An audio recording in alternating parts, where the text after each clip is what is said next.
আপনি বিশ্বাস করেন ওই যে পেপার পত্রিকা নয়, এই যে নেটে দেখা যায় যে আব্দুর রাজ্জাক সাহেব জমি দখল করেছে, ভূমিধস।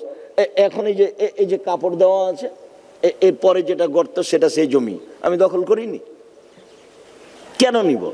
এইখানে একটা জমির দাগ আছে, অনেক বড় দাগ, প্রায় 550 শতক জমি আছে সে দাগে। তো তার 3 ভাগের 2 ভাগ আছে রাস্তার ওই পারে, আর 1 ভাগ আছে এই পারে। তো 1 ভাগের 123 শতক জমি আমি কিনেছি, করা আছে, খারিজ করা আছে। সেই জমিটা আমি খারিজ করেছি, নিয়েছি, চৌহদ্দি করেছি। রাস্তা থেকে শুরু করে 123 শতক নেওয়া আছে। এই দাগে রাস্তার এই পারে যেটুকু বাকি আছে সেটুকু এই সাদা কাপড়ের পরের নিচুটাকু। ও কোর্ট কাচারি, হাইকোর্ট, জজকোর্ট করে কিছুই হবে না। তো এখন আপনি যদি মামলা করেন আমার বিরুদ্ধে, তা আমি না গেলে তো আমি আদালতকে অপমান করলাম, তখন আমার তো ঝামেলা হবেই। কাজে আপনি আগে দৌড়ালে আমাকে তো তখন যাওয়াই লাগে। তখন আমি নিরুপায় উকিল একটা নির্ধারণ করেছি, ভাই আপনি আমার পক্ষ থেকে যান। আমি নাই ফেন্সুগঞ্জ সিলেটে দুর্ঘটনা ঘটলো, তখন আমাকে বলছে ওসি সিগনেচার করেন, মামলা আমি চালাবো। আমি মানুষের বিরুদ্ধে মামলা করি না, আমি সিগনেচার করব না। আমি যদি মামলা করি আমি একাই চালাবো, ও চালাতে পারে না। আমি কি সিলেটে এসেছি মানুষকে মারার জন্য? মানুষ আমাকে মারবে কেন? আমি ওকে চিনি?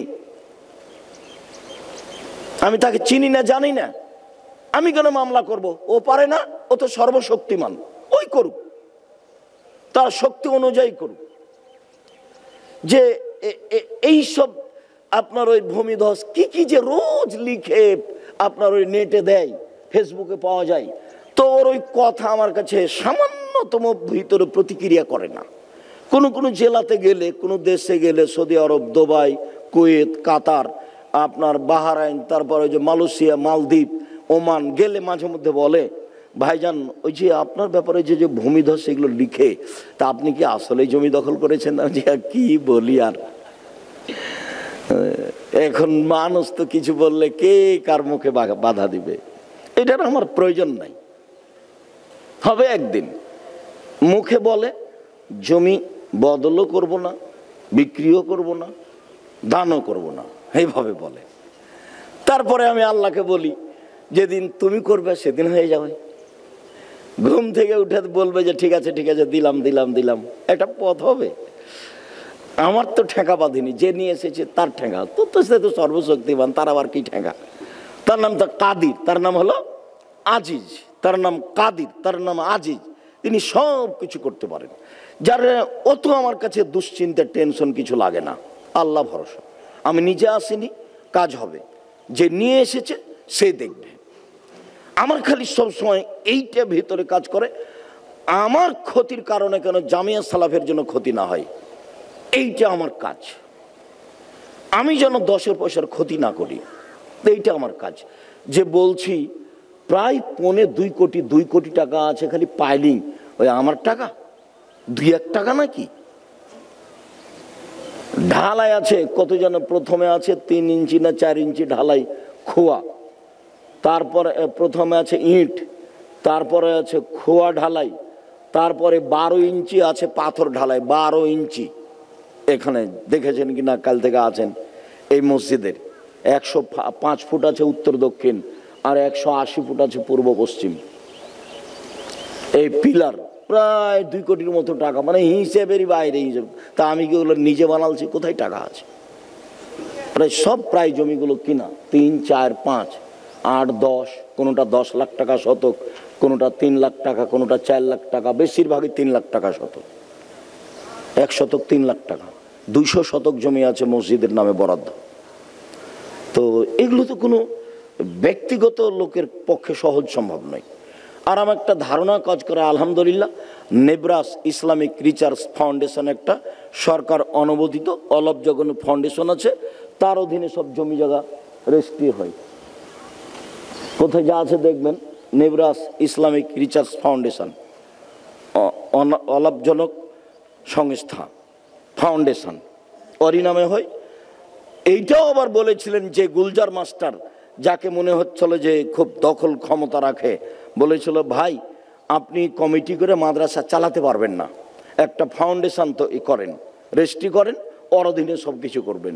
তো গুলজার মাস্টার আল্লাহ ভালো করুক, তারপর আমাকে বলছে কাকে সদস্য নেবেন আপনি পছন্দ করে নেবেন, জমি যারা দিবে তারাই বলছে, ও একবার বলে না যে আমার নামটা নেবেন, আমার নামটা রাখবেন, এই কথা বলে না। এই গুলজার মাস্টারের কথা নকল করছে, যে লোক মারা গেছে, অনেক ক্ষমতা রাখতো এলাকায়। তো বলছে যে আপনার যাকে যাকে ভালো লাগে, যাতে ঝামেলা না হয়, এইরকম লোক দিয়ে আপনি ফাউন্ডেশনটা রেজিস্ট্রেশন করেন। একবারও বললো না যে আমার নামটা রাখবেন ওখানে, একবারও বলেনি, তার নামও নাই। আমি সেক্রেটারি, সভাপতি, আমার ছোট ভাই মুস্তফা কামাল রাত্রে কথা বলছিল, ও হলো জেনারেল সেক্রেটারি, ও মাস্টার ডিগ্রি পাস মানুষ, দারুল উলুম দেওবন্দে পড়াশোনা করেছে, ও বরিশাল মডেল কলেজের শিক্ষক, বরিশালের জামিয়া সালাফে দেখাশোনা করে। আর দিনাজপুরে যে দেখাশোনা করে সেটা আমার মেজ সম্বন্ধীর বড় ছেলে, ও এদেশে পড়াশোনা করে, ইন্দোনেশিয়া থেকে পড়াশোনা করে এসেছে। কয়েকজন সদস্য আছে, 7 জন কি 9 জন, 7 জন মনে হয় না, কয়জন আছে। আলহামদুলিল্লাহ ভালো অবস্থায়, কোনো দ্বিধাদ্বন্দ্বের কোনো কিছু নাই। ওই শোষণে হাজার হাজার শতক জমি রেজিস্ট্রি আছে তার নামে, সারা দেশের সব যে প্রায় জেলাতে যেগুলো রেজিস্ট্রি হয়েছে সব নেবরাসের নামে রেজিস্ট্রি হয়েছে। তা আমাকে অত জিম্মেদারি লাগে না, দেখাশোনা করা লাগে না। অডিট হয়, হিসাব নিকাশ সরকারিভাবে অডিট হয়, ওই নেবরাসের অধীনে সরকার অডিট করে হিসাব ঠিকঠাক করে রেখেছে। আর আমার নামে কোনো টাকা পয়সা নেই। যখন চাঁপাইনবাবগঞ্জে পুলিশরা, ওসি দারোগারা আমার বাসায় পাঠায়, তো দেখা যায় একটা টিনের ঘর, পুরাতন টিন, ভেঙে চড়ে গেছে মাত্র, তখন বলে হ্যাঁ এখানে কোনো টাকা পয়সা আছে? তা আমার তো ব্যক্তিগত অ্যাকাউন্টে কোনো টাকা পয়সা নেই, আমি এখন ফ্রি মানুষ, বাস আলহামদুলিল্লাহ। যে অবস্থা দেখছেন এই অবস্থায় ফিসাবিল্লাহ দেউলিয়া। সম্মানিত দিনী ভাই বোন, কাছাকাছি চলে আসি। আমি কয়েকটা জিনিস লক্ষ্য করেছি। তার প্রথমটা হলে যে গত বছরের তুলনায় আপনাদের উঠাউঠি, চলাফেরা, বাইরে যাওয়া, ঘোরাফেরা অনেক কম, ভালো লেগেছে খুব। তো যেইটা একটু ভারী লাগলো সেটা হলো এই যে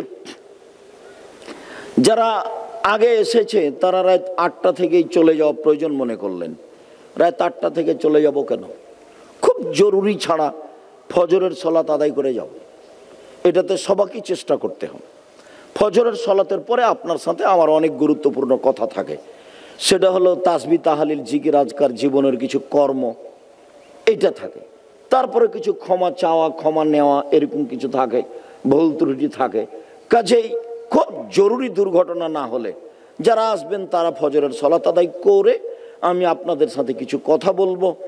তার বলবো যে কিছু ইস্তেগফার, কিছু তাসবিহ, কিছু কর্ম, তারপর যে অংশ জরুরি।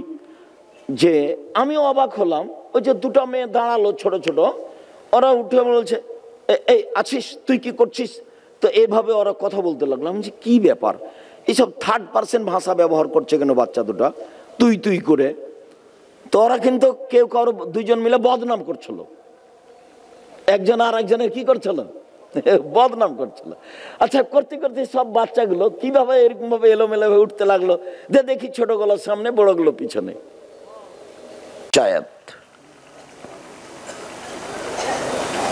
আর যদি বেশি পারেন তাহলে তো ভিন্ন কথা। রাসূল সাল্লাল্লাহু আলাইহি সাল্লাম ঘুম থেকে উঠে লম্বা দোয়া পড়তেন। আমি আপনাকে ছোট্ট দোয়া পড়ার জন্য বলছি, সেটা হলো ঘুম থেকে উঠে লা ইলাহা ইল্লাল্লাহু ওয়াহদাহু লা শারীকা লাহু লাহুল মুলকু ওয়া লাহুল হামদু ওয়া হুয়া আলা কুল্লি শাইইন কাদির ওয়া সুবহানাল্লাহি ওয়া আলহামদুলিল্লাহি ওয়া লা ইলাহা ইল্লাল্লাহু আল্লাহু আকবার ওয়া লা হাওলা ওয়া লা কুওয়াতা ইল্লা বিল্লাহ রব্বিগফিরলি। এইটা দিয়ে সুন্দর করে ওযু করবেন, কষ্ট হলেও। আল্লাহ রাসূল বলেছেন ওযু সুন্দর হলে পাপ মিটে যায়, মান বেড়ে যায়। পাপ মিটে যায়, মান বেড়ে যায়। তার মরে যাওয়া ভালো, তার বেঁচে থাকা ভালো, তার মরে যাওয়া ভালো, তার বেঁচে থাকা ভালো। ওই সময়ে হয়ে যায় লোকটা সেই দিনের মতো যেদিন তার মাতাকে জন্ম দিয়েছে, নিষ্পাপ হয়ে যায়। সুন্দর করে ওযু করলে, পায়ে হেঁটে মসজিদে গেলে, সলাতের পরে তাসবিহ তাহলিল করলে, এক, পাপ মিটে যায়, মান বেড়ে যায়। পাপ মিটে যায়, মান বেড়ে যায়। দুই, মরে যাওয়া ভালো, বেঁচে থাকা ভালো। মরে যাওয়া ভালো, বেঁচে থাকা ভালো। মরে যাওয়া ভালো, বেঁচে থাকা ভালো। তিন, হয়ে যায় সেই দিনের মতো যেই দিন তার মাতাকে জন্ম দিয়েছে, নিষ্পাপ হয়ে যায়। সুন্দর করে ওযু করলে তিনটে হয়।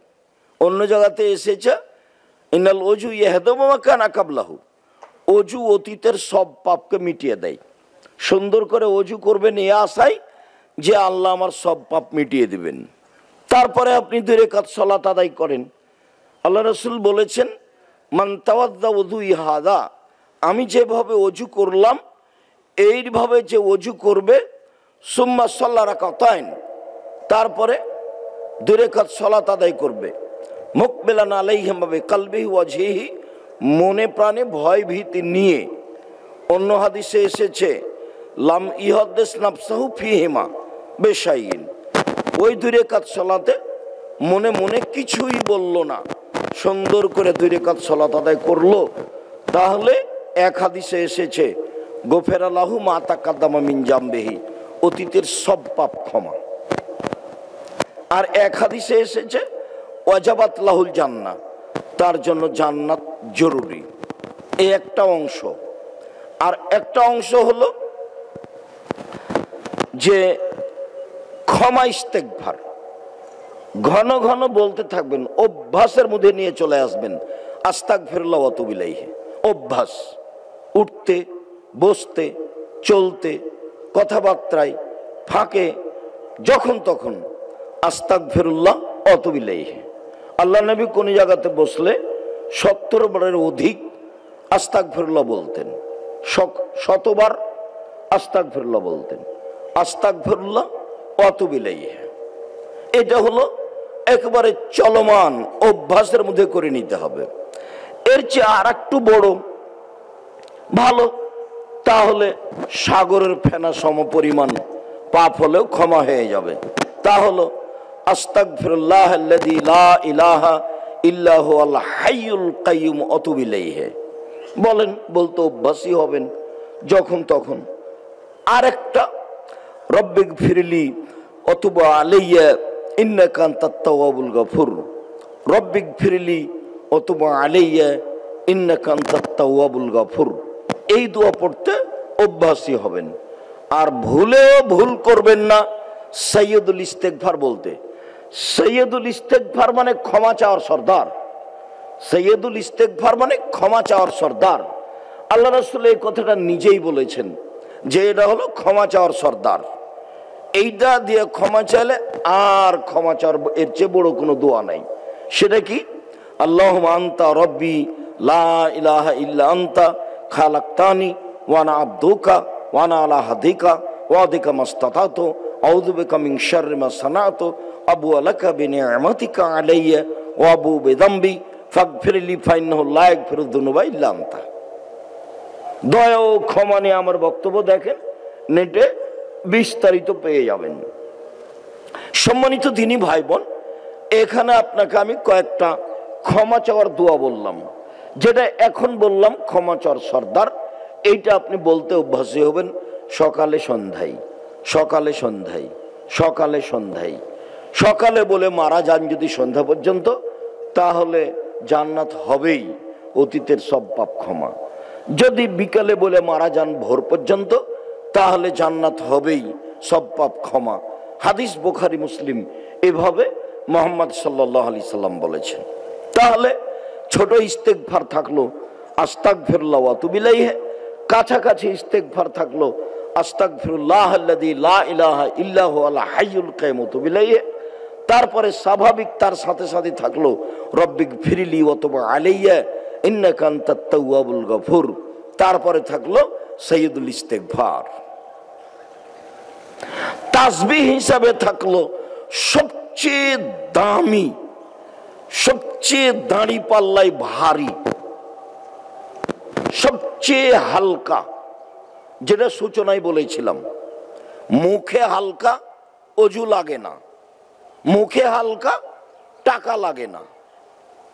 আল্লাহর কাছে প্রিয়, দাঁড়ি পাল্লাই ভারী।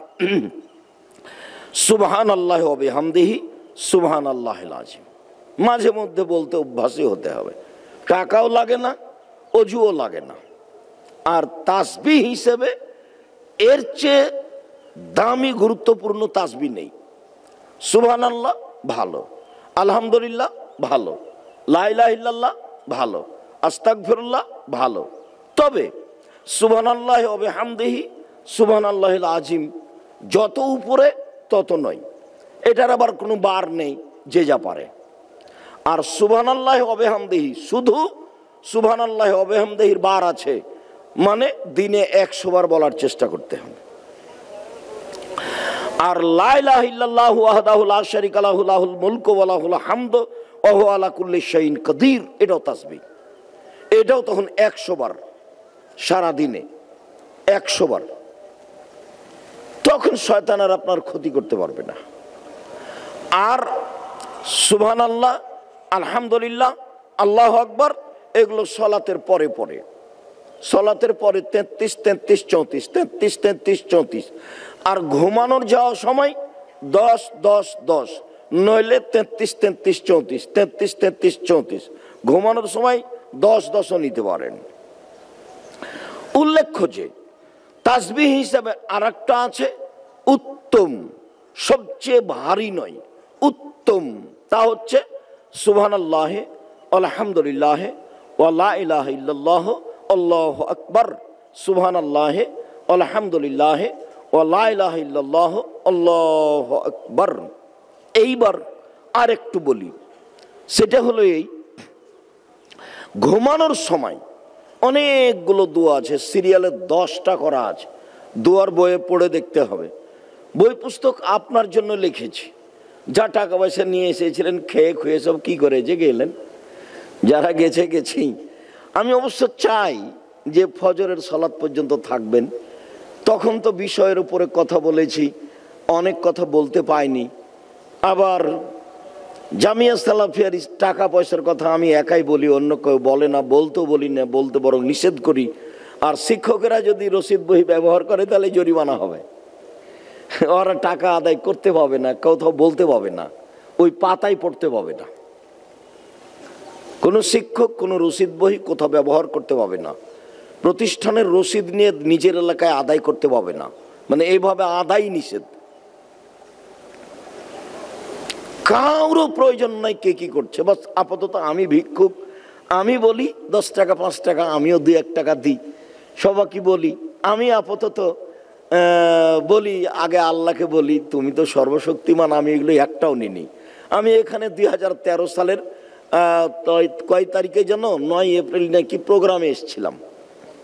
তো একজন বৃদ্ধ মানুষ বলল যে সব জমি জমা হলো 65 বছর থেকে পড়ে আছে, আন্দোলন এসেছিল কিছু করেনি, জমিয়ত এসেছিল কিছু করেনি, হাবিব কুয়েতে থাকে এলাকার মানুষ কিছু করেনি, আকরামুজ্জামান বিন আব্দুল সালামকে দিয়েছিলাম কিছু করেনি, তো তারপরে বশির আহমদ জিদ্দে সিলেটি তাকে দিয়েছিলাম কিছু করেনি, তো দেখেন। তো বললাম দেখা যায়। তারপর বললাম যে আসলাম। তারপর দেখলাম আর একটা মানুষ, তার নাম গুলজার মাস্টার, দেখি তারই ক্ষমতা সব। তা আমি বললাম যে প্রাচীর দিয়ে দেন। তো বলছে এই ভ্যালিটি, এই টাকা পয়সা নেই, আপনি কাজ করেন করলে। তো যেদিন উদ্বোধন করতে আসলাম সেদিন দেখি আরো 2টা মানুষ। ওই 2টা মানুষের কথা এখন আর আমি বলছি না। তখন আমি বললাম ঘটনা কি গো, ব্যাপারটা কি, আরো 2টা মানুষ কেন, আমি তো সেগুলো জানি না।